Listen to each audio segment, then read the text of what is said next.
결혼하기 전 확인하세요. 재혼 부부의 90%가 이것 때문에 이혼합니다. 결혼 전에 단 한 가지만 확인했어도 나는 이혼까지 가지 않았을 겁니다. 지금 이 말을 듣고 계시는 분들에게 미리 말씀드릴게요. 저는 65세 김성철입니다. 30년 넘게 중소기업에서 영업부장으로 일했죠.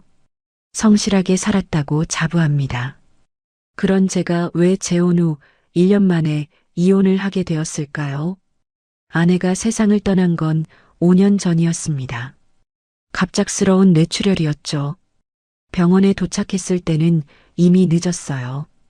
30년을 함께 살았는데 마지막 말도 제대로 나누지 못했습니다. 장례를 치르고 나니 집이 너무 조용했어요.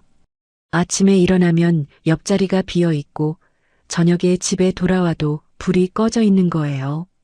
딸 은지는 결혼해서 분가한 지 오래였고요. 주말에 가끔 안부 전화를 주는 게 전부였습니다. 재혼은 생각도 없었어요. 솔직히 말하면 아내에 대한 미안함도 있었고 나이가 60이 넘으면서 새로운 사람과 살아가는 게 쉽지 않다고 생각했거든요. 무엇보다 혼자 사는 게 편하다고 스스로를 설득했죠. 그런데 마음이란 게 참 이상해요. 머리로는 혼자가 편하다고 생각하는데 가슴 한편에서는 누군가의 온기가 그리운 거예요. 특히 밤에 잠자리에 들 때가 그랬습니다. 옆자리의 빈 공간이 유독 크게 느껴졌어요. 아내가 생전에 즐겨하던 일들이 눈에 들어오기 시작했어요. 화분에 물을 주거나 베란다에서 빨래를 널던 모습, 저녁 준비를 하면서 흥얼거리던 노래 소리 말이죠. 그런데 그 모든 게 사라진 집에서 혼자 지내는 건 생각보다 힘들었습니다. 처음엔 괜찮을 줄 알았어요. 남자는 원래 혼자도 잘 산다고 생각했거든요. 군대도 다녀왔고 젊을 때 자취도 해봤으니까 말이죠. 하지만 65세의 혼자와 25세의 혼자는 완전히 다른 거였어요.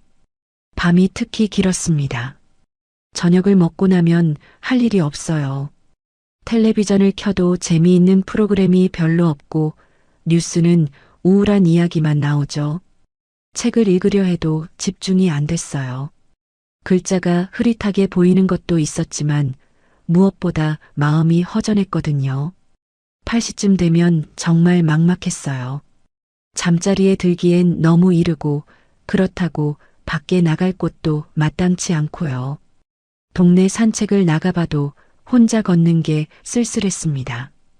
다른 부부들이 손잡고 산책하는 모습을 보면 더 그랬죠. 그러던 어느 날이었습니다. 동네 미용실에 머리를 자르러 갔는데 평소 담당해주던 젊은 미용사가 없더라고요. 대신 나이 지긋한 여성분이 저를 맞아주었어요.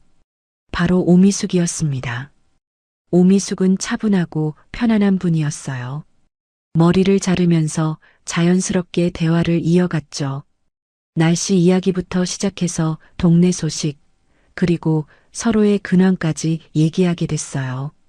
요즘 날씨가 참 좋네요. 산책하기 딱 좋은 계절이에요. 오미숙이 가위질을 하면서 말을 건넸어요. 그 목소리가 참 따뜻했거든요. 오랜만에 듣는 여성의 부드러운 목소리였습니다. 그러게요.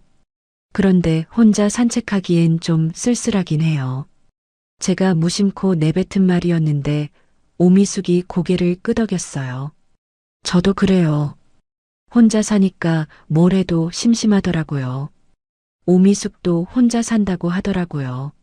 남편과는 몇 년 전에 이혼했고 자녀들은 모두 독립해서 각자 살고 있다고 했습니다. 지금은 이 미용실에서 일하면서 조용히 지내고 있다고 했어요. 아이들이 다 컸으니까 이제 제 시간이 생겼어요. 그런데 막상 혼자 있으니까 뭘 해야 할지 모르겠더라고요. 오미숙의 말이 제 마음에 와 닿았어요. 저와 비슷한 상황이었거든요.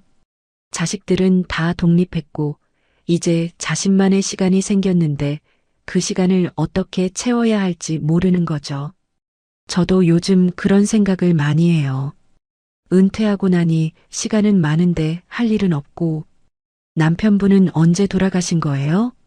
오미숙이 조심스럽게 물었어요. 제가 혼자 산다는 걸 눈치챈 모양이었죠. 5년 전에요. 갑자기 뇌출혈로. 아, 그러셨구나. 많이 힘드셨을 텐데요. 오미숙의 목소리에 진심 어린 위로가 담겨 있었어요. 그래서 더 마음이 열렸는지도 모르겠네요. 오랜만에 누군가에게 제 이야기를 털어놓을 수 있었거든요. 그날 미용실에서 나올 때 기분이 묘하게 가벼웠어요. 오랜만에 누군가와 진솔한 대화를 나눴다는 생각이 들었거든요. 집에 혼자 있을 때와는 완전히 다른 느낌이었습니다. 집에 돌아와서도 오미숙과의 대화가 자꾸 생각났어요. 따뜻한 목소리, 이해해주는 시선, 그리고 무엇보다 저와 비슷한 처지에서 살아가는 동질감 같은 것 말이죠. 그 이후로 미용실에 가는 횟수가 조금씩 늘어났어요. 머리가 그렇게 자주 자랄 리는 없는데 핑계를 만들어서 가게 됐죠. 오미숙과 대화하는 시간이 좋았거든요. 또 오셨네요. 머리가 정말 빨리 자라시나 보네요. 오미숙이 웃으며 말했을 때 저는 얼굴이 빨갛게 달아오르는 걸 느꼈어요. 들킨 것 같아서 민망했거든요. 그냥 미용실 오는 게 좋아서요. 솔직하게 말했더니 오미숙이 더 환하게 웃었어요. 그 웃음을 보니 마음이 따뜻해졌습니다. 대화를 나누면서 오미숙에 대해 조금씩 알게 됐어요.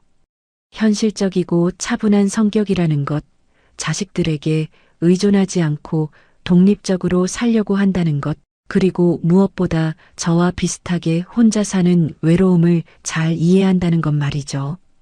그런데 그때 제가 놓친 게 있었어요. 오미숙이 어떤 삶을 살아왔는지, 지금은 어떤 상황인지, 그런 것들을 제대로 확인하지 않았던 거죠.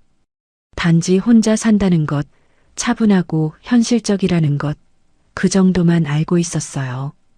외로움이란 게 참 무서운 것 같습니다. 판단력을 흐리게 만들거든요. 지금 생각해보면 그때 제 마음은 이미 기울어져 있었던 것 같아요. 누군가와 함께하고 싶다는 마음이 모든 걸 덮어버린 거죠.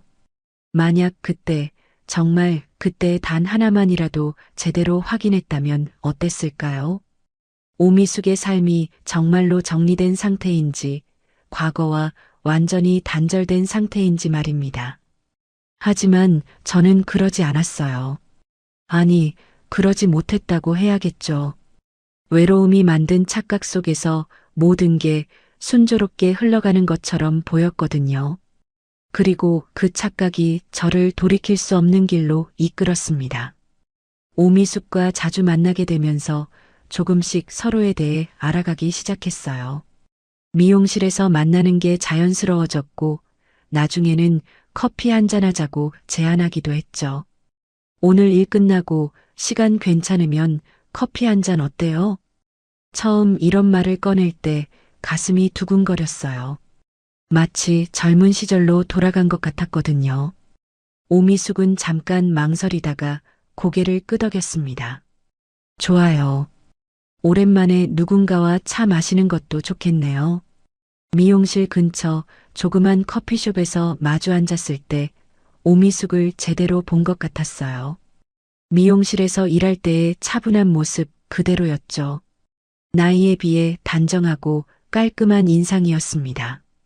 저 같은 나이에 이런 자리가 어색하네요. 오미숙이 웃으며 말했을 때 저도 덩달아 웃게 됐어요. 저도 그래요.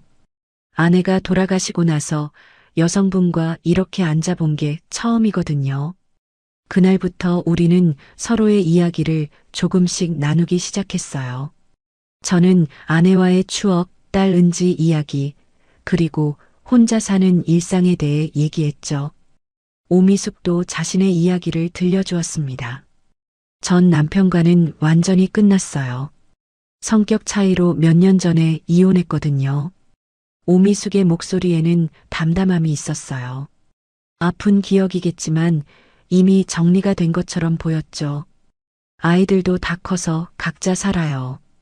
큰아들은 결혼해서 부산에 살고 작은 딸은 서울에서 직장 다니고요.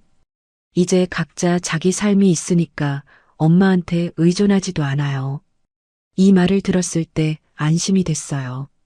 복잡한 가족관계나 얽힌 문제가 없어 보였거든요. 깔끔하게 정리된 삶을 사는 사람처럼 느껴졌습니다. 재혼 같은 건 생각도 안 해봤어요. 이 나이에 누가 저 같은 사람을 원하겠어요.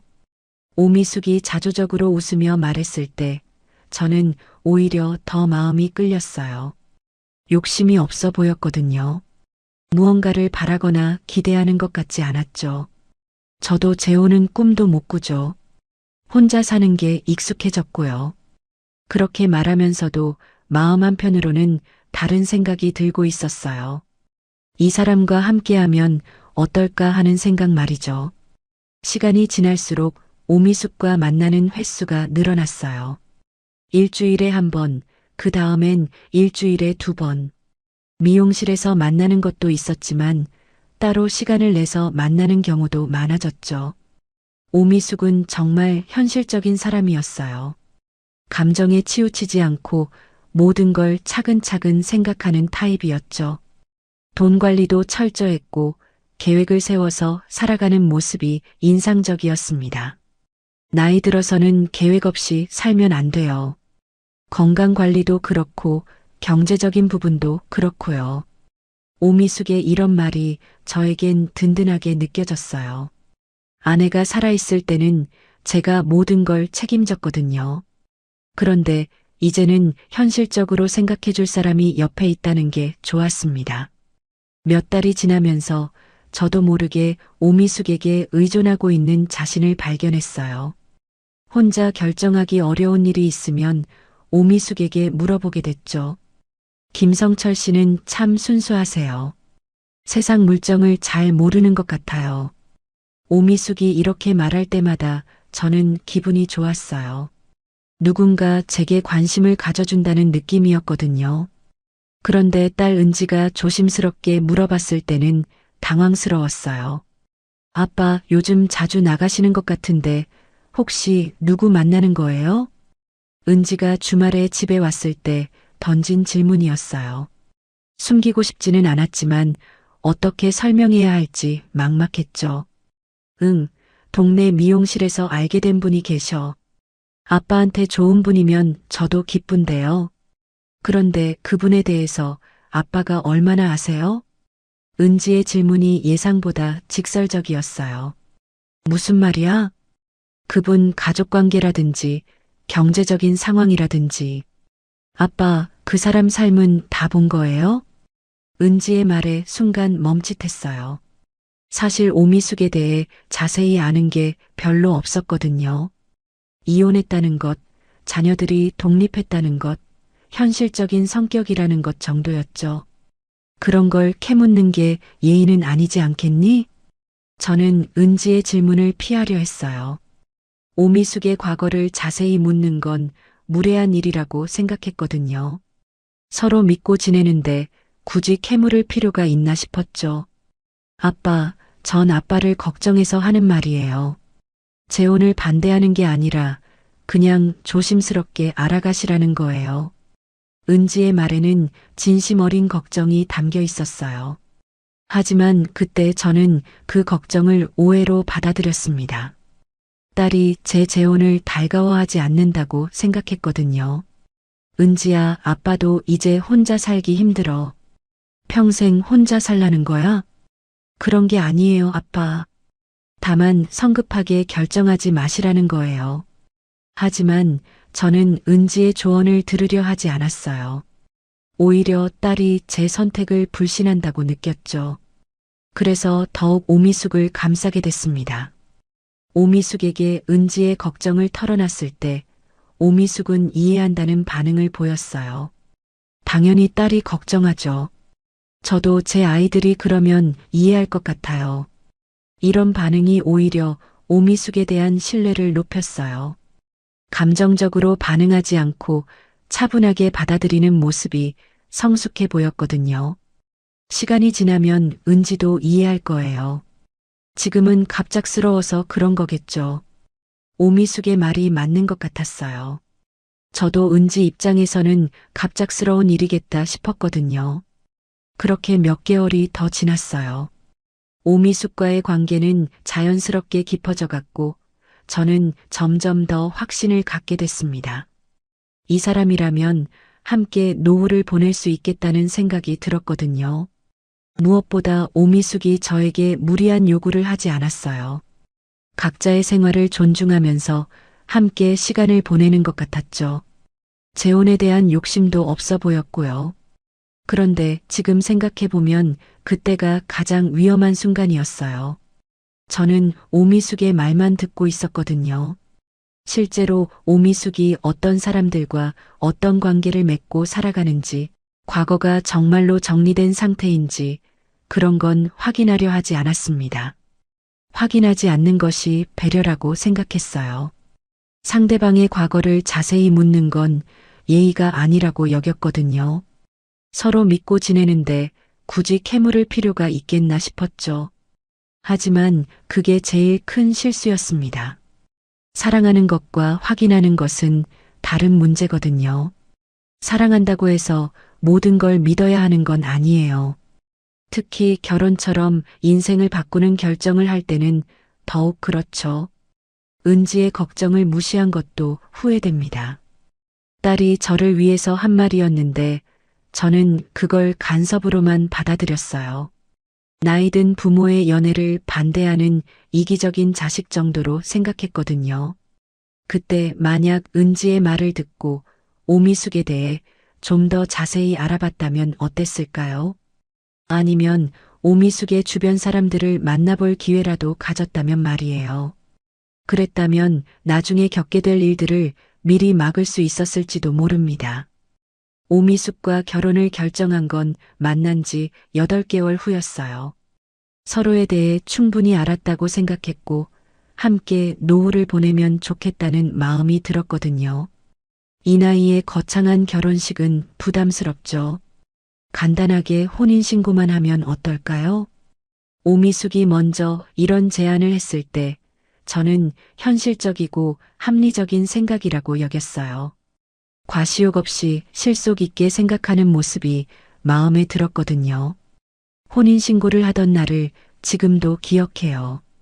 구청에서 서류를 제출하면서 새로운 인생이 시작된다는 설렘이 있었죠. 오미숙도 환한 미소를 짓고 있었고요. 이제 정말 부부네요. 오미숙이 말했을 때 저도 기분이 좋았어요. 혼자였던 5년의 시간이 끝나고 다시 누군가와 함께하는 삶이 시작되는 거니까요. 결혼 전까지는 각자 자기 집에서 살았어요. 가끔 만나서 시간을 보내고 각자의 생활은 각자가 알아서 하는 시기였죠. 그래서 서로의 생활 패턴에 대해서는 깊이 모르는 상태였습니다. 오미숙이 제 집으로 이사 온 건 혼인신고 일주일 후였어요. 짐이 그렇게 많지 않아서 하루 만에 정리가 됐죠. 이제부터 여기가 우리 집이네요. 오미숙이 집안을 둘러보며 말했을 때 저는 정말 행복했어요. 오랜만에 집에 사람의 온기가 느껴졌거든요. 처음 며칠은 정말 좋았어요. 아침에 일어나면 따뜻한 밥이 준비되어 있고 저녁에는 함께 텔레비전을 보면서 대화를 나눴죠. 혼자 살 때와는 완전히 다른 느낌이었습니다. 그런데 일주일 정도 지나면서부터 조금씩 달라지기 시작했어요. 처음에는 제가 예민하게 받아들이는 건가 싶었는데 시간이 지날수록 확실해졌죠. 먼저 아침 시간이 바뀌었어요. 저는 원래 7시에 일어나서 여유롭게 아침을 먹는 게 습관이었거든요. 신문도 보고 라디오도 들으면서 천천히 하루를 시작하는 거였죠. 너무 늦게 일어나시네요. 이 시간에 일어나면 하루가 다 가버려요. 오미숙이 6시에 저를 깨우기 시작했어요. 아직 어둑한 새벽에 일어나는 게 힘들었지만 새 출발이니까 맞춰보자고 생각했죠. 일찍 일어나는 게 건강에도 좋다고 하니까 맞춰볼게요. 그렇게 말하며 웃어 넘겼지만 사실 아침 시간이 급박해진 느낌이었어요. 여유롭게 신문 보는 시간도 없고 라디오 듣는 시간도 없어졌거든요. 식사 시간도 달라졌어요. 오미숙은 빨리 먹고 치우는 스타일이었어요. 저는 천천히 씹어 먹는 습관이 있었는데 그게 답답해 보였나 봐요. 그렇게 천천히 드시면 음식이 다 식어요. 빨리 드세요. 매 끼니마다 이런 말을 들으니까 식사가 편하지 않았어요. 음식 맛을 음미할 시간도 없고 마치 군대에서 밥 먹는 것 같은 기분이 들었죠. 집 안정리에 대해서도 의견이 달랐어요. 저는 어느 정도 어수선한 게 편했거든요. 책상 위에 신문이나 책이 쌓여 있어도 괜찮다고 생각했고요. 남자들은 정말 정리정돈이 안 되네요. 이렇게 어질러 놓으면 어떻게 살아요? 오미숙은 매일같이 집안 곳곳을 정리했어요. 제가 읽다가 놔둔 책도 책꽂이에 꽂아버리고 소파에 걸쳐둔 옷도 바로 옷장에 넣어버렸죠. 어디에 뭘 놨는지 찾을 수가 없네. 제가 이렇게 말하면 오미숙은 한숨을 쉬었어요. 정해진 자리에 놔두시면 찾기 쉽잖아요. 왜 아무데나 놔두세요? 이런 일들이 반복되면서 조금씩 스트레스가 쌓이기 시작했어요. 결혼 전에는 몰랐던 일들이었거든요. 각자 자기 집에서 살 때는 이런 생활 패턴의 차이를 알 수 없었죠. 텔레비전 시청도 문제였어요. 저는 뉴스나 교양 프로그램을 좋아했는데 오미숙은 드라마나 예능을 선호했어요. 이런 딱딱한 프로그램은 재미없어요. 나이 들어서는 좀 즐겁게 살아야죠. 리모컨은 자연스럽게 오미숙이 들게 됐어요. 제가 보고 싶은 프로그램이 있어도 말하기 어려운 분위기였죠. 가장 힘든 건 일정 관리였어요. 저는 원래 계획 없이 여유롭게 사는 걸 좋아했거든요. 오늘은 산책을 갈까, 내일은 도서관에 갈까, 이런 식으로 그날그날 정하는 게 편했어요. 내일 오후에 마트 가야 하고, 모레는 은행 업무 봐야 하고, 주말에는 청소해야 하고, 오미숙은 일주일 계획을 미리 다 세워놨어요. 제가 따로 약속을 잡으려고 하면 이미 다른 일정이 있다는 거예요. 그렇게 바빠요? 제가 물으면 오미숙은 당연하다는 듯이 말했어요. 나이 들어서는 시간 관리를 제대로 해야 해요. 그냥 아무렇게나 살면 안 되죠. 이런 말을 들을 때마다 제가 무계획하게 산다는 비판으로 들렸어요. 은퇴 후 여유로운 생활을 즐기고 싶었는데 오히려 더 바빠진 것 같았거든요. 친구들과의 만남에도 간섭이 시작됐어요. 저는 가끔 옛 직장 동료들과 만나서 술 한잔하는 걸 좋아했거든요. 한 달에 두세 번 정도였는데 그것도 눈치를 봐야 하는 상황이 됐어요. 술 마시고 들어오면 몸에 안 좋아요. 이 나이에 그런 게 필요해요? 처음에는 건강을 걱정해주는 말인 줄 알았어요. 그런데 점점 통제하려는 느낌이 들었죠. 한 달에 몇 번 안 만나는데 그것도 안 돼요? 제가 이렇게 말하면 오미숙은 표정이 굳어졌어요. 이 나이에 남자가 너무 예민하다. 좋은 말로 해주는데 왜 그렇게 받아들여요? 이런 말을 들을 때마다 당황스러웠어요. 제가 잘못 생각하는 건가 싶기도 하고 정말 예민하게 굴고 있는 건가 하는 생각도 들었거든요. 그래서 참고 넘기려고 했어요. 결혼 초기니까 서로 맞춰가는 시간이 필요하다고 스스로를 달랬죠. 새로운 생활에 적응하는 거니까 조금씩 맞춰가면 되겠지. 이렇게 생각하며 오미숙의 요구에 맞추려고 노력했어요. 일찍 일어나는 것도 익숙해지려 했고 빨리 먹는 것도 연습했죠. 친구들과의 만남도 줄였습니다. 하지만 시간이 지날수록 뭔가 잘못되고 있다는 느낌이 들었어요. 결혼 전에 기대했던 것과는 완전히 다른 생활이었거든요. 서로의 다름을 이해하고 배려하는 관계가 아니라 한쪽이 일방적으로 맞춰주는 관계가 된 것 같았어요. 무엇보다 오미숙이 제 의견을 묻지 않는다는 게 문제였어요. 모든 걸 혼자 정하고 저는 따라가기만 하면 되는 식이었죠. 우리 집 생활은 제가 알아서 할 테니까 신경 쓰지 마세요. 이런 말을 들을 때마다 이상했어요. 우리 집이라고 하면서도 정작 저는 손님 같은 기분이 들었거든요. 그때는 몰랐어요. 이게 단순한 생활 패턴의 차이가 아니라는 걸 말이죠. 오미숙에게는 결혼이 사랑보다는 생활의 편의를 위한 선택이었던 것 같아요. 그리고 그 생활은 오미숙이 주도하는 방식이어야 했던 거죠. 결혼 전에는 전혀 몰랐던 모습들이었어요. 만나서 데이트할 때는 이런 면이 보이지 않았거든요. 실제로 함께 살기 시작하니까 진짜 모습이 드러난 거였죠. 결혼한 지 2달쯤 됐을 때 이상한 일들이 하나둘 생기기 시작했어요. 처음 눈에 띈 건 오미숙의 휴대폰이었습니다. 원래도 전화를 자주 받는 편이었는데 어느 순간부터는 전화가 올 때마다 다른 방으로 가서 받더라고요. 여보세요. 잠깐만요. 전화를 받자마자 방으로 들어가서 문을 닫는 거예요. 목소리도 평소보다 낮아지고요. 처음에는 개인적인 통화겠거니 했는데 너무 자주 반복되니까 신경이 쓰이기 시작했어요. 누구 전화 그렇게 자주 와요?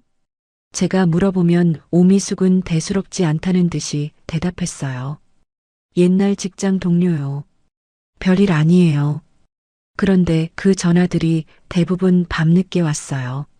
10시, 11시, 심지어 12시가 넘어서도 전화가 오는 거예요. 직장 동료가 이렇게 늦은 시간에 전화할 일이 뭐가 있을까 싶었죠. 더 이상했던 건 오미숙의 외출이 늘어났다는 거예요. 전에는 특별한 일이 없으면 집에 있었는데 갑자기 나갈 일이 많아진 거죠. 오늘 오후에 좀 나가야 할 일이 있어요. 어디 가는데요? 친구 만나기로 했어요. 저녁 늦게 들어올 것 같아요. 이런 식으로 일주일에 2~3번은 나가게 됐어요.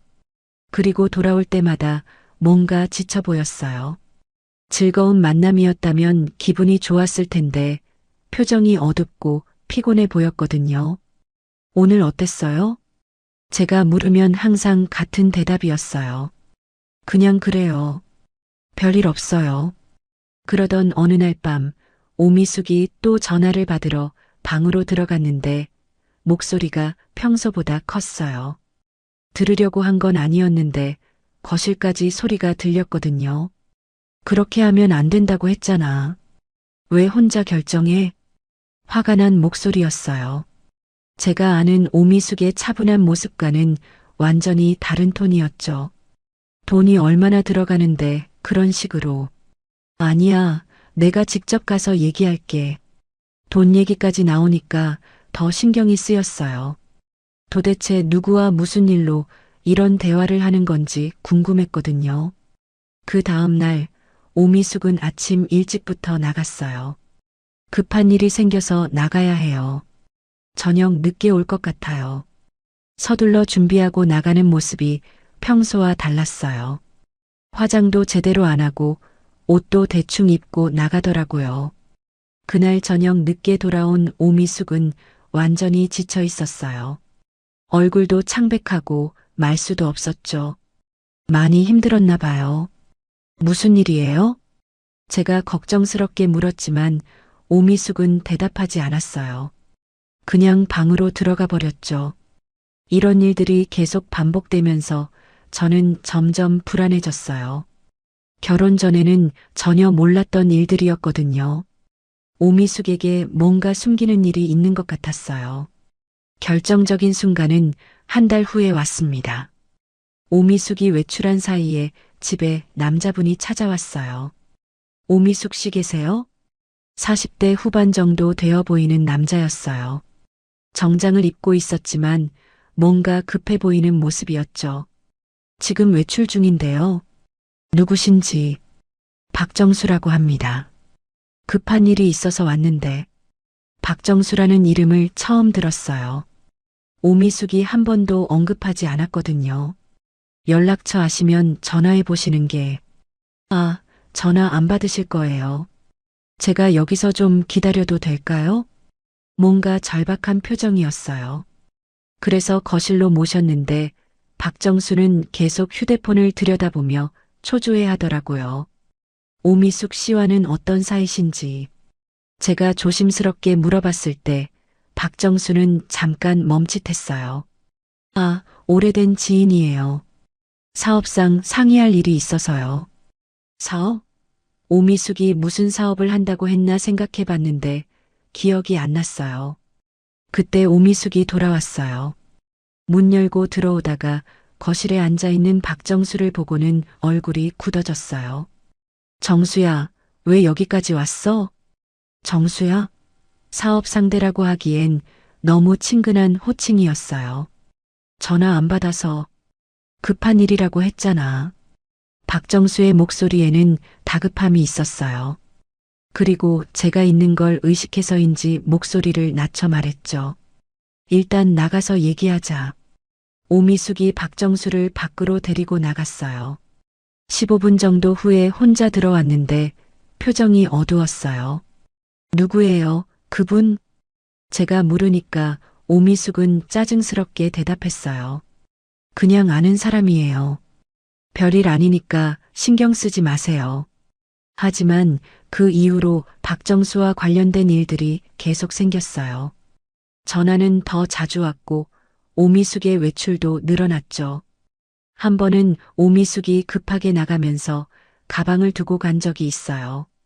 중요한 서류들이 들어있을까봐 가져다 드리려고 했는데 가방이 열려 있더라고요. 안에서 은행 통장이 보였어요. 제가 모르는 통장이었죠. 그리고 그 통장의 거래 내역을 보니까 깜짝 놀랐어요. 큰 돈이 자주 들어왔다 나갔다 하는 거예요. 더 놀라운 건 거래처 이름이었어요. 박정수라는 이름이 여러 번 나와 있었거든요. 입금도 있고 출금도 있었는데 단순한 지인 사이의 돈거래로 보기엔 액수가 너무 컸어요. 그때 깨달았어요. 박정수는 단순한 옛 지인이 아니라는 걸 말이죠. 오미숙과 깊은 관계가 있는 사람이었어요. 며칠 후 용기를 내서 오미숙에게 직접 물어봤어요. 박정수 씨와는 정확히 어떤 사이예요? 오미숙은 잠깐 망설이더니 말했어요. 옛날 사업 파트너였어요. 지금도 가끔 일 관련해서 상의할 일이 있고요. 그런데 왜 저한테는 한 번도 얘기 안 했어요? 별로 중요한 일이 아니니까요. 당신까지 신경 쓸 필요 없다고 생각했어요. 하지만 제가 본 건 그런 단순한 관계가 아니었어요. 밤늦게까지 전화하고 돈거래까지 하는 사이를 단순한 사업 파트너라고 할 수 있을까요? 무엇보다 오미숙이 저에게 숨겼다는 게 문제였어요. 결혼 전에 이런 사람이 있다고 왜 말하지 않았을까요? 그때 딸 은지의 말이 생각났어요. 아빠, 그 사람 삶은 다 본 거야? 은지가 걱정했던 게 바로 이런 거였던 것 같아요. 오미숙은 과거를 정리한 게 아니었어요. 박정수와의 관계, 그리고 그와 연결된 여러 문제들을 그대로 끌고 살고 있었던 거죠. 그리고 그 사실을 저에게는 숨기고 있었어요. 결혼하기 전에 전 남편과는 완전히 끝났다고 했던 말이 거짓말은 아닐지도 모르겠어요. 하지만 전 남편이 아닌 다른 사람과의 복잡한 관계는 여전히 진행형이었던 거죠. 그때 깨달았어요. 제가 확인해야 했던 건 오미숙의 말이 아니라 오미숙의 실제 삶이었다는 걸 말이에요. 현재 어떤 사람들과 어떤 관계를 맺고 있는지, 어떤 문제들을 안고 살아가는지 그런 것들을 제대로 봤어야 했는데 저는 그러지 못했어요. 박정수라는 사람을 통해서 보니까 오미숙의 삶에는 제가 모르는 부분이 너무 많았어요. 그리고 그 부분들이 이제 제 삶에도 영향을 미치기 시작한 거였죠. 박정수와의 관계를 알게 된 후 저는 오미숙을 다른 시각으로 보기 시작했어요. 그리고 곧 더 큰 문제가 드러났습니다. 바로 돈 문제였어요. 결혼 전에는 각자 자기 돈을 관리했기 때문에 서로의 경제 상황에 대해 자세히 몰랐어요. 대략적인 연금 수준이나 저축 정도만 알고 있었죠. 함께 살기 시작하면서 생활비를 어떻게 분담할지 얘기하게 됐습니다. 우리 이제 가계부 정리를 해야겠어요. 오미숙이 어느 날 가계부를 들고 나왔어요. 꼼꼼하게 적혀 있는 내역을 보니까 놀랐습니다. 전기세, 가스비, 수도세, 관리비, 식비, 생활용품비까지 모든 게 정확하게 계산되어 있더라고요. 한 달에 이렇게 들어가네요. 반반씩 내면 될 것 같아요. 계산해 보니 제가 혼자 살 때보다 생활비가 많이 늘었어요. 2명이 살면 당연히 늘어나겠지만 예상보다 많이 늘어난 거였죠. 이거 맞아요? 전에 혼자 살 때는 이렇게 안 나왔는데. 제가 의아해하니까 오미숙이 설명했어요. 혼자 살 때는 대충 사셨잖아요. 이제는 제대로 살아야죠. 좋은 음식 먹고 집도 깔끔하게 유지하고 그럴듯한 설명이었어요. 하지만 가계부를 자세히 보니까 이상한 부분들이 있었어요. 제가 모르는 지출들이 섞여 있는 거예요. 이 미용비는 뭐예요? 제가 미용실 가는 비용이요. 부부가 되었으니까 외모 관리도 해야죠. 통신비가 왜 이렇게 많이 나와요? 제 휴대폰 요금도 포함된 거예요. 당연한 거 아니에요? 하나하나 따져보니까 오미숙의 개인 지출들이 상당 부분 포함되어 있었어요. 그런데 그걸 생활비라고 해서 반반 나누자는 거였죠. 개인적인 지출은 각자 부담하는 게 맞지 않을까요? 제가 조심스럽게 말하자 오미숙의 표정이 굳어졌어요. 부부가 된 마당에 개인적인 게 어디 있어요? 다 우리 가족 지출이죠. 부부면 당연하다는 논리였어요. 하지만 뭔가 불공평한 느낌이 들었거든요. 더 큰 문제는 몇 주 후에 터졌어요. 오미숙이 갑자기 큰 돈이 필요하다고 했거든요. 큰딸이 전세금 문제로 고생하고 있어요. 좀 도와줘야겠어요. 얼마나 필요한데요? 3천만 원 정도요. 3천만 원이라는 금액에 깜짝 놀랐어요. 적지 않은 돈이었거든요. 그 돈을 어디서 구할 건데요? 우리 예금에서 빼면 되죠. 우리 예금? 저는 그런 얘기 들은 적이 없었어요. 무슨 우리 예금요? 당신 적금하고 제 적금 합치면 충분하잖아요. 급한 일이니까 써야죠. 오미숙은 당연하다는 듯이 말했어요. 마치 이미 정해진 일인 것처럼 말이죠. 잠깐만요. 제 돈을 왜 당신 딸한테 써야 해요? 지금 뭐라고 하신 거예요? 당신 딸, 제 딸이 따로 있나요? 이제 우리 가족이잖아요. 논리적으로는 맞는 말 같았어요. 하지만 마음으로는 받아들이기 어려웠거든요. 제가 평생 모은 돈을 만난 지 1년도 안 된 사람의 자녀를 위해 써야 한다는 게 말이에요. 그래도 갑자기 이런 큰 돈을. 그럼 당신 딸한테 급한 일이 생겨도 제가 모른 척 해야 하나요? 오미숙의 반박에 할 말이 없었어요. 은지에게 급한 일이 생기면 당연히 도와달라고 할 텐데 지금 그걸 거절하는 제가 이기적으로 보였거든요. 결국 돈을 빌려주기로 했어요. 빌려준다는 조건으로 말이죠. 하지만 오미숙은 그것도 마음에 안 들어 했어요. 빌려준다는 게 무슨 말이에요? 가족끼리 빌려주고 빌린다고 해요? 그래도 큰 돈인데. 정말 속상하네요. 이래서 재혼이 어렵다는 거구나.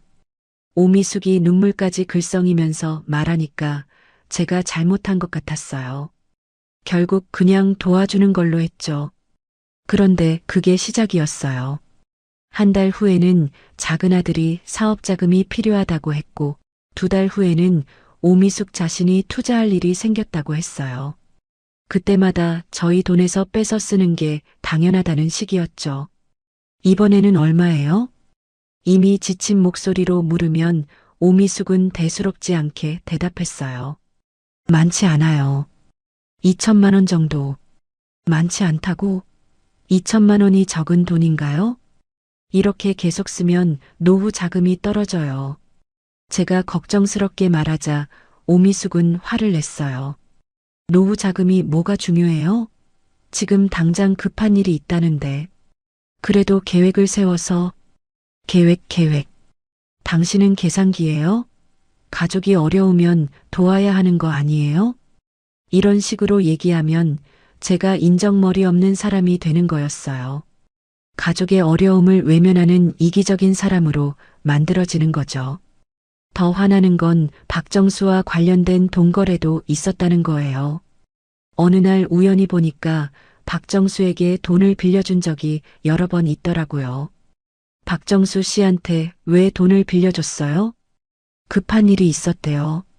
곧 갚는다고 했고요. 언제 빌려줬는데요? 결혼하기 전에요. 결혼하기 전? 그럼 그때는 자기 돈이었는데 지금은 왜 우리 돈에서 받으려고 하는 건가요? 그럼 박정수 씨가 갚을 돈은 당신이 받아야죠.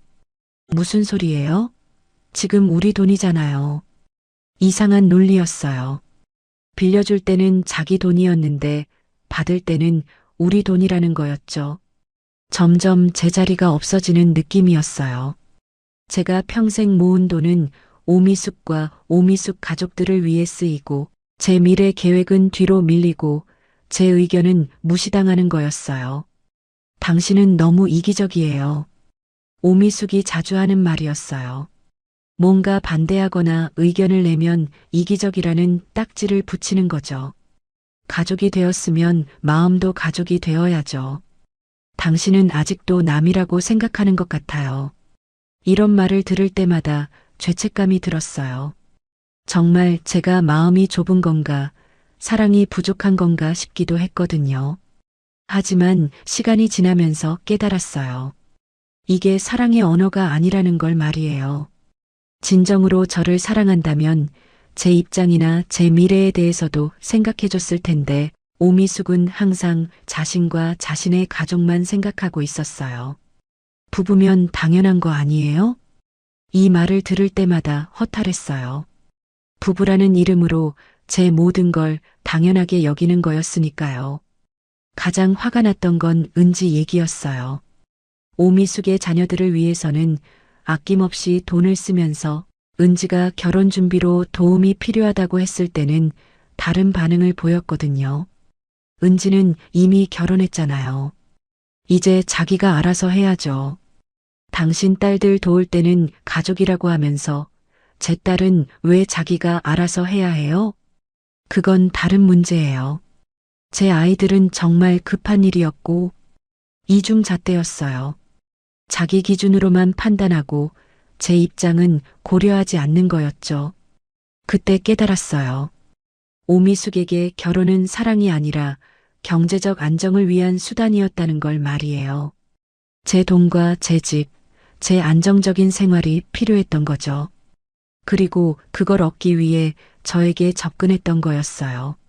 사랑한다면 상대방의 꿈도 존중하고 상대방의 미래도 함께 고민해야 하는데 오미숙은 오직 자신과 자신의 가족만 생각하고 있었어요.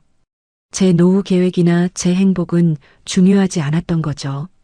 돈 문제를 통해서 사람의 진심을 알게 됐어요. 말로는 사랑한다고 했지만 실제로는 계산적이고 이기적인 사람이었던 거죠. 돈 문제로 갈등이 깊어지던 중에 결정적인 사건이 터졌어요. 딸 은지와 오미숙이 정면으로 충돌한 거였죠.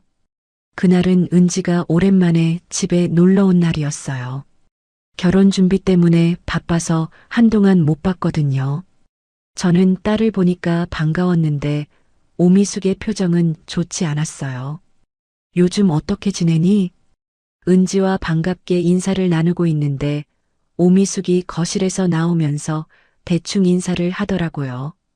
안녕하세요. 목소리도 차갑고 표정도 별로였어요. 은지도 그걸 눈치챘는지 어색해하는 것 같았어요. 점심을 함께 먹으면서 은지가 결혼 준비 이야기를 꺼냈어요. 아빠 예식장 계약금 문제로 상의할 게 있어요. 그래. 얼마나 필요한데? 1,000만 원 정도 부족해요. 혹시 도와주실 수 있을까요? 당연히 도와줘야 한다고 생각했어요. 딸의 결혼식인데 말이죠. 그런데 오미숙이 갑자기 끼어들었어요. 지금 집안 형편이 어려운데 그런 여유가 있을까요? 은지가 당황스러운 표정을 지었어요. 오미숙이 왜 갑자기 이런 말을 하는지 이해가 안 된다는 표정이었죠. 형편이 어려우시다고요? 요즘 여러 가지로 돈 들어갈 일이 많아서요. 오미숙의 말에 은지가 저를 바라봤어요. 설명해달라는 시선이었죠. 아빠, 무슨 일이에요? 저는 어떻게 설명해야 할지 막막했어요. 오미숙의 자녀들 때문에 돈을 많이 썼다고 말할 수도 없고, 그렇다고 은지를 거짓말로 속일 수도 없었거든요. 그게 요즘 좀 지출이 많아서. 무슨 지출이요? 은지가 구체적으로 묻자 오미숙이 대답했어요. 가족들 급한 일 때문에 좀 도와줄 일이 있었어요. 가족들이요? 제 자녀들 말이에요. 큰딸이 전세금 문제가 있어서 도와줬고, 작은 아들도 사업 자금이 필요해서. 은지의 얼굴이 굳어지는 게 보였어요. 그래서 제 결혼식은 도와줄 수 없다는 말씀이세요? 그런 게 아니라. 제가 말하려는데 오미숙이 또 끼어들었어요. 순서가 있잖아요. 급한 일부터 처리해야죠. 순서요? 제가 급한 일이 아니라는 거예요? 은지의 목소리가 높아졌어요. 물론 중요한 일이지만 결혼식은 미룰 수도 있는 거고. 미룬다고요? 은지가 완전히 화가 났어요. 어떻게 그런 말씀을 하실 수 있어요? 제가 아빠 딸이잖아요. 딸인 건 알지만 이미 결혼한 사람이잖아요. 이제 독립해서 살아야죠. 오미숙의 말에 은지가 벌떡 일어났어요.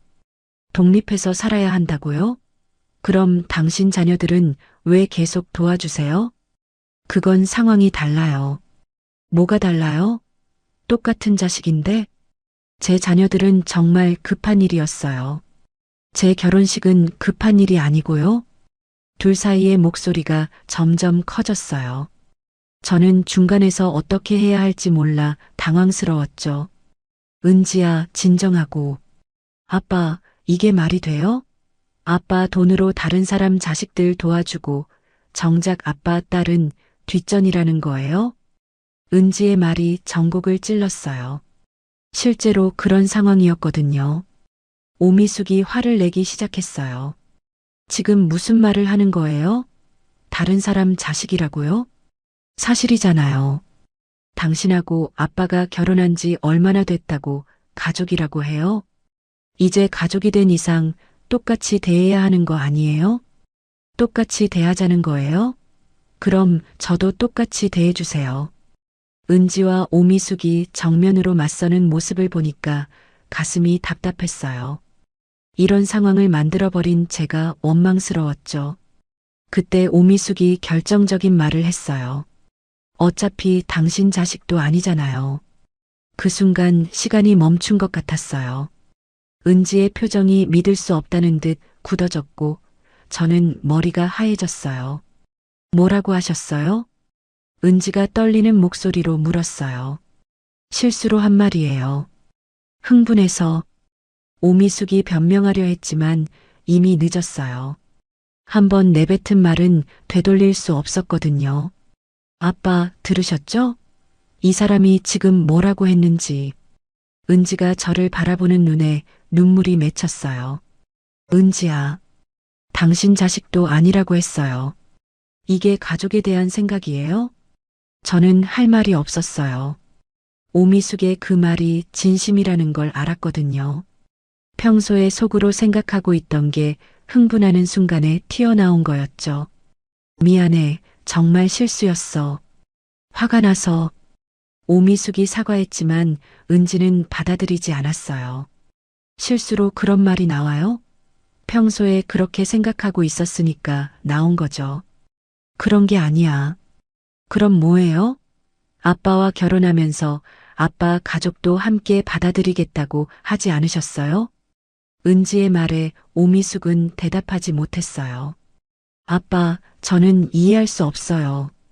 이 사람한테 저는 그냥 남인가 봐요. 은지가 눈물을 흘리며 말했을 때 제 마음도 완전히 무너졌어요. 은지야, 내가 잘못했다. 미안하다. 아빠가 뭘 잘못하셨어요? 잘못한 건 이 사람이에요. 은지가 오미숙을 째려보며 말했어요. 결혼할 때 아빠 가족도 사랑하겠다고 하지 않으셨어요? 그런데 지금 보니까 아빠 돈만 필요했던 거네요. 그런 말 하지 마. 사실이잖아요. 자기 자식들한테는 수천만 원씩 퍼주면서 아빠 딸한테는 1,000만 원도 아까워해요. 은지의 말이 너무 정확해서 더 마음이 아팠어요. 그날 은지는 집을 나가면서 마지막으로 저에게 말했어요. 아빠, 이 사람과 사는 게 정말 행복하세요? 아빠가 불쌍해 보여요. 은지가 나간 후 집안은 조용해졌어요.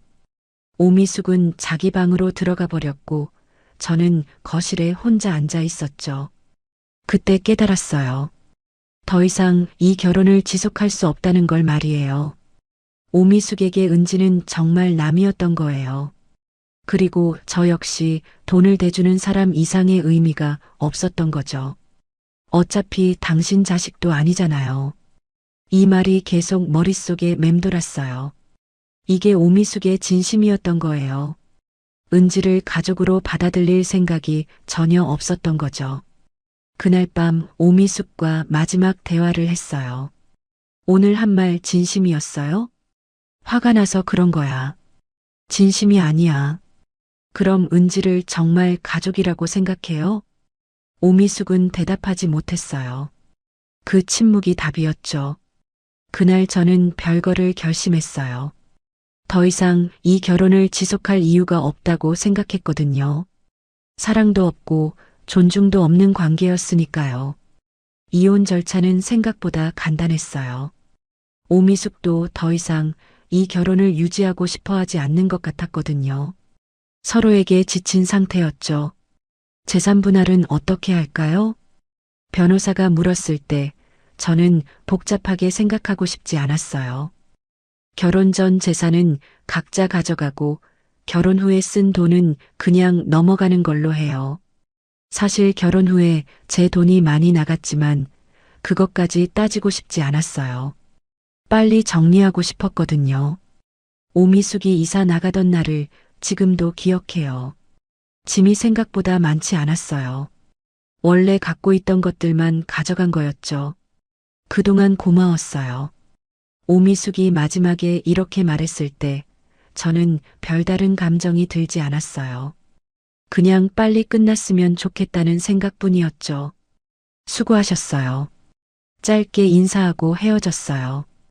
1년 남짓한 결혼 생활이 그렇게 끝났습니다. 오미숙이 나간 첫날 밤 집이 정말 조용했어요. 아내가 돌아가신 후 5년 만에 다시 느끼는 적막이었죠.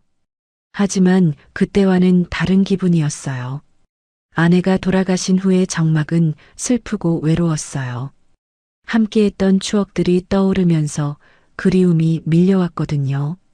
그런데 오미숙과 이혼한 후의 적막은 달랐어요. 오히려 평안했어요. 첫 주는 좀 어색했어요. 아침에 일어났을 때 누군가의 소리를 기대하게 되는 거예요. 하지만 아무 소리도 들리지 않았죠. 그러다가 문득 깨달았어요. 아, 이제 6시에 깨울 사람이 없구나. 7시까지 푹 잤어요. 정말 오랜만이었거든요. 일어나서 여유롭게 세수하고 천천히 아침을 준비했어요. 신문도 구석구석 읽고 라디오도 들으면서 말이죠. 이제 제가 원하는 대로 살 수 있네. 혼잣말을 하면서 웃음이 났어요. 아침 식사도 제 마음대로 했어요. 빨리 먹으라고 재촉하는 사람도 없고 메뉴에 간섭하는 사람도 없었죠. 토스트 한 조각에 커피 한 잔, 이렇게 간단하게 먹어도 누가 뭐라고 하지 않았어요. 집안 정리도 제 방식대로 했어요. 읽다가 만책을 소파에 놔둬도 괜찮았고 옷을 의자에 걸쳐둬도 문제 없었어요. 누가 치우라고 잔소리하지 않으니까 오히려 더 깔끔하게 정리하게 됐어요. 저녁 시간이 가장 달랐어요. 오미숙과 살 때는 저녁 시간이 스트레스였거든요. 뭘 먹을지, 어떤 프로그램을 볼지 모든 게 오미숙의 기준에 맞춰야 했으니까요. 이제는 제가 보고 싶은 프로그램을 마음껏 볼 수 있었어요. 뉴스도 끝까지 보고 다큐멘터리도 집중해서 볼 수 있었죠. 중간에 재미없다고 채널을 돌려버리는 사람이 없으니까 얼마나 좋던지요. 친구들과의 만남도 자유로워졌어요. 오미숙과 살 때는 술 한잔하고 오는 것도 눈치를 봐야 했는데 이제는 그런 걱정이 없었어요. 성철아, 요즘 표정이 많이 밝아졌네.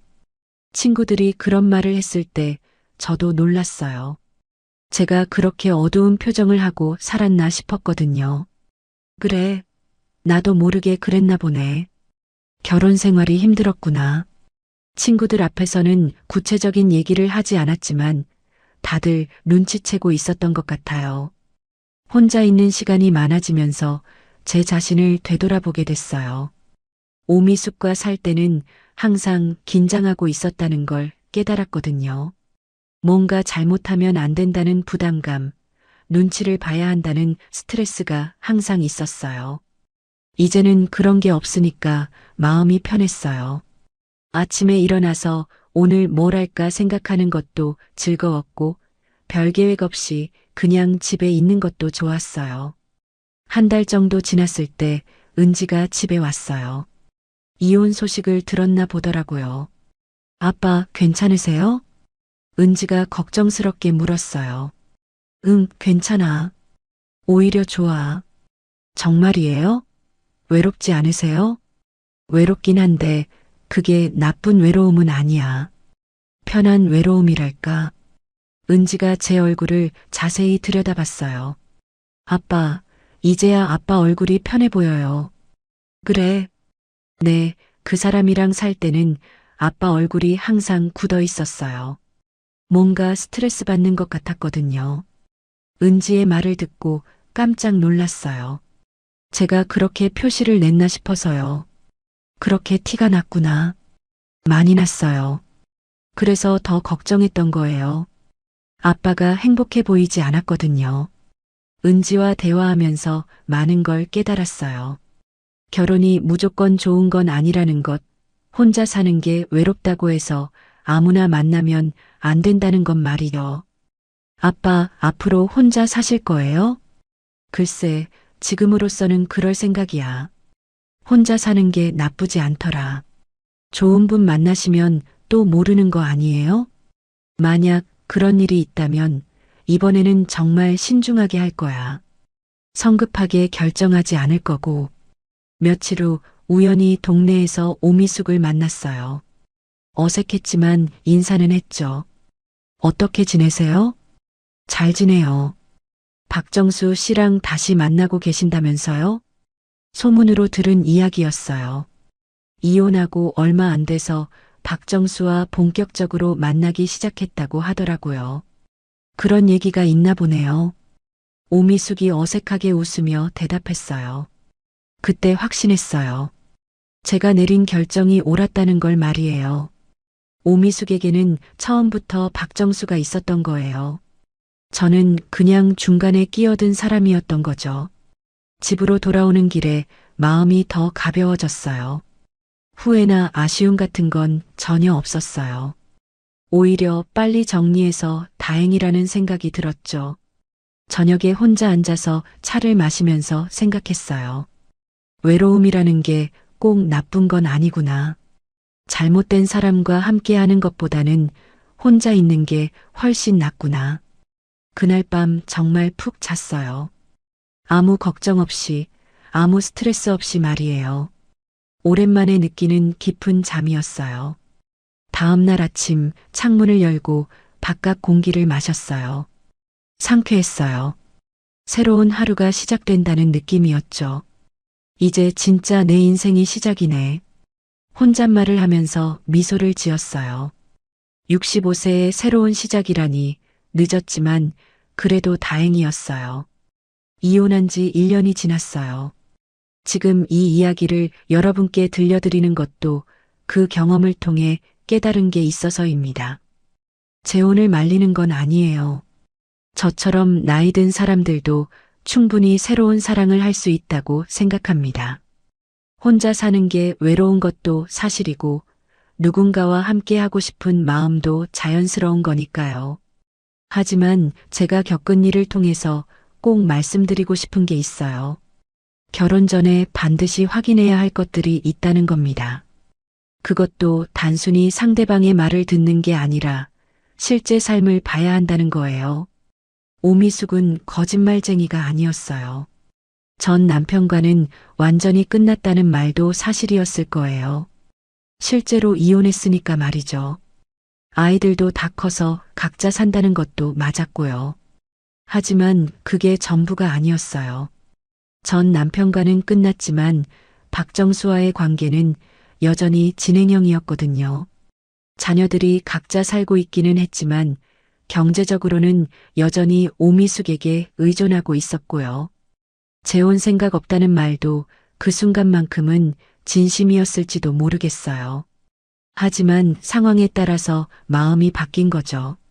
안정적인 생활이 필요해지니까 재혼을 고려하게 된 거였어요. 제가 확인했어야 하는 건 오미숙의 말이 아니라 오미숙의 삶이었어요. 현재 어떤 사람들과 관계를 맺고 있는지, 그 관계들이 어떤 성격인지, 경제적으로는 어떤 상황인지, 자녀들과는 실제로 어떤 관계인지, 이런 것들을 제대로 봤어야 했는데 저는 그러지 못했어요. 왜 그러지 못했을까요? 여러 가지 이유가 있었어요. 첫 번째는 외로움 때문이었어요. 혼자 사는 게 힘드니까 빨리 누군가와 함께 하고 싶었거든요. 그래서 꼼꼼히 확인할 여유가 없었어요. 아니, 확인하고 싶지 않았던 거죠. 혹시 문제가 발견되면 어떡하나 하는 두려움이 있었거든요. 두 번째는 예의라고 착각한 거였어요. 상대방의 과거나 현재 상황을 자세히 묻는 게 무례하다고 생각했거든요. 서로 믿고 지내는데 굳이 캐물을 필요가 있나 싶었죠. 하지만 이게 잘못된 생각이었어요. 결혼은 두 사람의 인생을 합치는 일이거든요. 상대방의 삶에 대해서 정확히 아는 건 기본이에요. 그게 예의가 아니라 필수인 거죠. 세 번째는 딸 은지의 조언을 무시한 거였어요. 은지가 분명히 물어봤거든요. 아빠, 그 사람 삶은 다 본 거야? 하지만 저는 그걸 간섭으로만 받아들였어요. 지금 생각해보면 은지의 말이 정말 중요한 조언이었어요.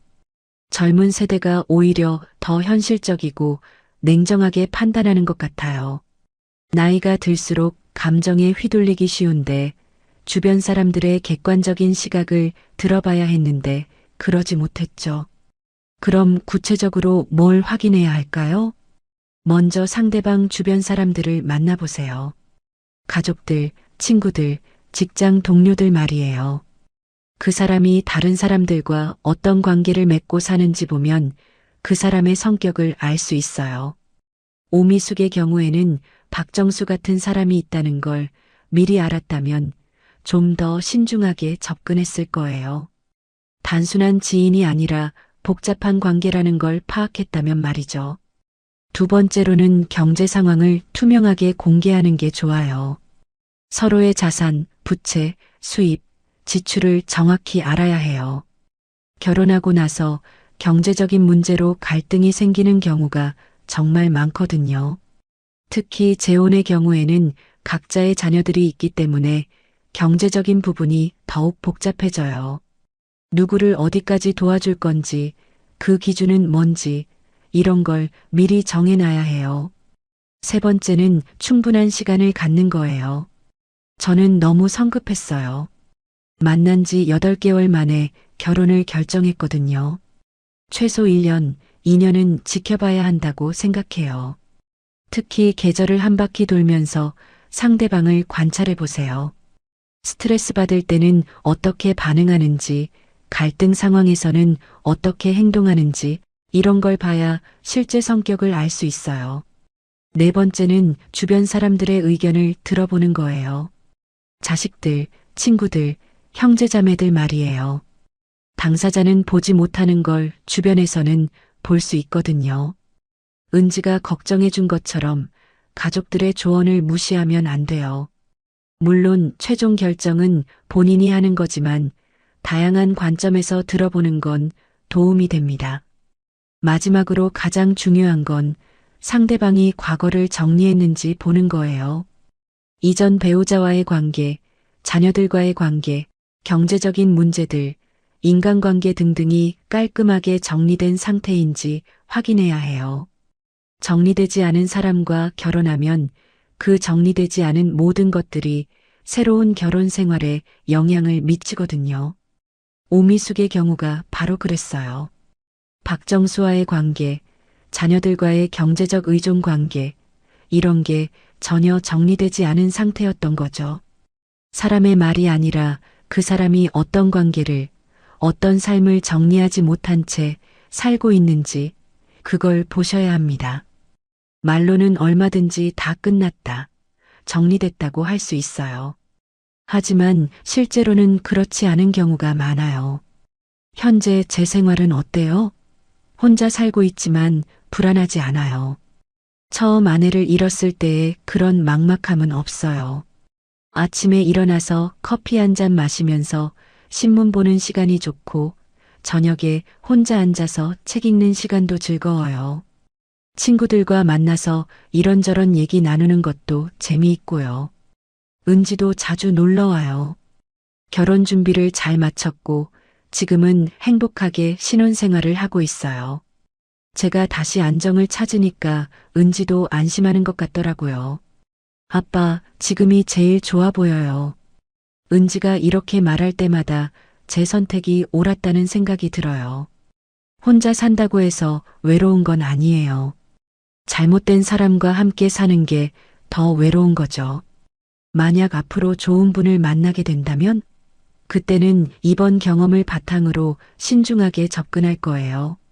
성급하게 결정하지 않고 충분히 시간을 갖고 알아간 다음에 결정하겠죠. 하지만 지금 당장은 혼자 사는 것에 만족하고 있어요. 65세에 새롭게 시작한 이 평온한 일상이 소중하거든요. 여러분도 재혼을 고려하고 계시다면 제 이야기를 참고해 주세요. 사랑도 중요하지만 현실도 중요해요. 감정만으로는 좋은 결혼 생활을 할 수 없거든요. 무엇보다 상대방의 말이 아니라 삶을 보시기 바랍니다. 그 사람이 현재 어떤 관계들을 정리하지 못한 채 끌고 살고 있는지, 그게 가장 중요한 확인 포인트예요. 그것만 제대로 확인하셔도 저 같은 실수는 하지 않으실 거예요. 질 거예요. 질 거예요. 질 거예요.